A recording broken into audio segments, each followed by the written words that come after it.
Di tahun 2026, jangan lagi berpikir yang penting upload konten daripada tidak sama sekali.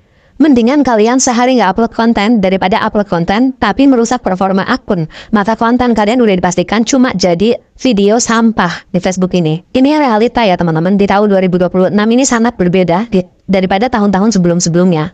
Ketika teman-teman tidak mengedepankan kualitas konten, maka udah dipastikan konten kalian akan diberhentikan distribusinya. Nah, siapa nih yang sekarang masih berpikir, yang penting upload konten sehari satulah daripada tidak sama sekali? Ada lagi yang berpikir, yang penting kelihatan aktif sama algoritma Facebook. Ada lagi yang mikir, yang penting rajin posting. Hayo, siapa nih yang sampai sekarang masih berpikir dengan cara seperti itu? Itu masih ketinggalan zaman, teman-teman. Kenyataannya, di tahun 2026, kalau teman-teman masih berpikir dengan cara berpikir yang seperti tadi, teman-teman akan kehilangan arah nantinya. Kalian semua kalau saat ini masih tergolong akun pemula yang masih belajar bikin konten. Yang masih belajar bikin konten ya. Teman-teman cukup mengupload sehari satu aja. Tapi diusahakan satu konten itu menarik. Konten itu ada 6 variasinya. Yang pertama ada foto, ada teks, ada VOD. VOD itu dengan durasi video minimalnya 90 detik. Ada Reels, video dengan maksimal 90 detik. Ada live streaming, story, ada 6. Jadi setiap hari, teman-teman itu tidak harus mengupload konten video terus. Tidak harus, teman-teman. Kalau teman-teman kemarin udah video, bisa hari berikutnya teks aja, ataupun foto. Jadi nggak harus video terus yang teman-teman upload, karena konten itu ada 6 variasi. Nah, kalau teman-teman merasa belum pandai membuat konten, teman-teman mengupload satu variasi konten saja setiap hari dengan divariasikan per minggunya berbeda-beda. Supaya apa? Supaya teman-teman sambil belajar mengevaluasi pertumbuhan akun teman-teman dan mengevaluasi konten yang teman-teman buat. Kalau sekarang teman-teman akun pemula yang belum bisa bikin konten, teman-teman memaksakan diri. Yang penting upload di sehari satu video. Akhirnya teman-teman mengesampingkan yang namanya kualitas konten. Tidak bisa membuat konten yang menarik, tidak bisa membuat konten yang unik, yang bisa dinikmati audiens, maka apa yang terjadi? Video yang kalian upload itu cuma jadi sampah. Karena terdeteksi oleh algoritma Facebook bahwa kontennya yang nonton sedikit.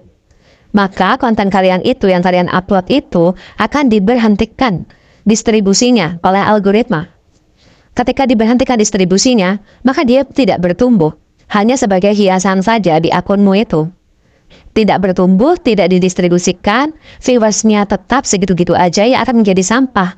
Biasanya akan dibatasi resolusinya, karena dianggap konten itu tidak menarik.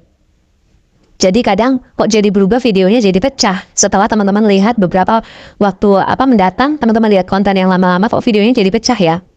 Karena dianggap itu video yang tidak layak untuk didistribusikan. Nah, sebagai contohnya nih teman-teman bisa lihat konten-konten terdahulu teman-teman. Pada saat teman-teman mulai untuk membuat konten dulu ya di tahun-tahun yang dulu-dulu. Teman-teman lihat. Ada video yang masih didistribusikan, ada juga yang diberhentikan. Dan sebagian besar video-video yang teman-teman lihat berhenti untuk didistribusikan, angka viewersnya akan stagnan, tidak ada komentar yang masuk, dolarnya tidak muncul. Nah, biasanya resolusinya akan dikecilkan sama pihak Facebook. Nah, itu yang menyebabkan kenapa jadi sampah. Aku menyebutnya itu sampah. Jadi mulai sekarang teman-teman berbenah ya.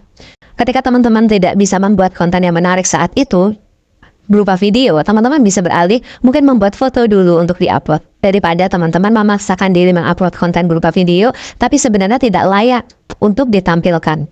Dan teman-teman tahu nggak apa sih yang menyebabkan kita mendapatkan gajian lumayan, performa akun kita bertumbuh, itu di rata-rata dalam 7 hari. Jadi dalam 7 hari itu ketika kita upload ada 1 atau 2 konten yang performanya jelek, maka performa akun kita nanti juga jelek.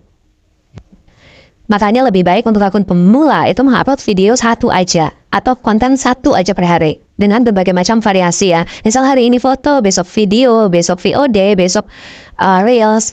Dikolaborasikan ke 6 variasi konten dalam 1 minggu, lebih baik seperti itu. Tapi teman-teman optimalkan pertumbuhan per konten supaya apa? Performa dalam 7 hari itu meningkat.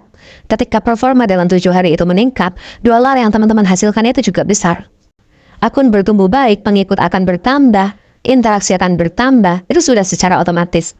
Dan untuk akun yang sudah berkembang, akun yang monetisasi besar, mereka mengupload konten dengan jumlah yang banyak, itu sangat mempengaruhi yang namanya dolar. Tapi kalau kita teman-teman yang belum bisa bikin konten, yang kontennya masih merintis, kita mengupload kontennya itu banyak dalam satu hari, itu justru akan mematikan akun teman-teman. Ingat ya teman-teman, jadi pemula itu jangan jadi mesin upload konten, tapi tetap fokus membuat konten yang menarik, konten yang berkualitas, konten yang bisa dinikmati banyak orang, konten yang bermanfaat untuk banyak orang dan membuat orang lain itu betah nonton kalian. Kalian tahu nggak, akun-akun besar yang saat ini beredar di lapangan itu akun-akun yang tadinya mau belajar, terus mengevaluasi konten mereka sampai mereka bisa sebesar sekarang. Mengupload konten dengan jumlah yang banyak itu gampang teman-teman, yang susah itu ketika mengupload konten yang bikin betah ditonton sampai selesai oleh audiens. Terus evaluasi konten teman-teman semua. Jumlah views ribuan, apakah itu menandakan bahwa konten kita sudah terbaca oleh sistem? Mari kita bahas. Jawabannya bisa iya, bisa tidak. Namun untuk memastikannya, kita langsung aja cek, dilihat insight. Kemudian kita lihat grafiknya seperti apa. Jika grafiknya menunjukkan lebih besar non-pengikut, berarti itu tandanya konten kita sudah terbaca oleh sistem atau sudah terbaca oleh algoritma. Tapi, jika grafiknya menunjukkan lebih besar pengikut, berarti itu menandakan konten kita belum terbaca oleh algoritma. Kira-kira sampai sini sudah paham belum?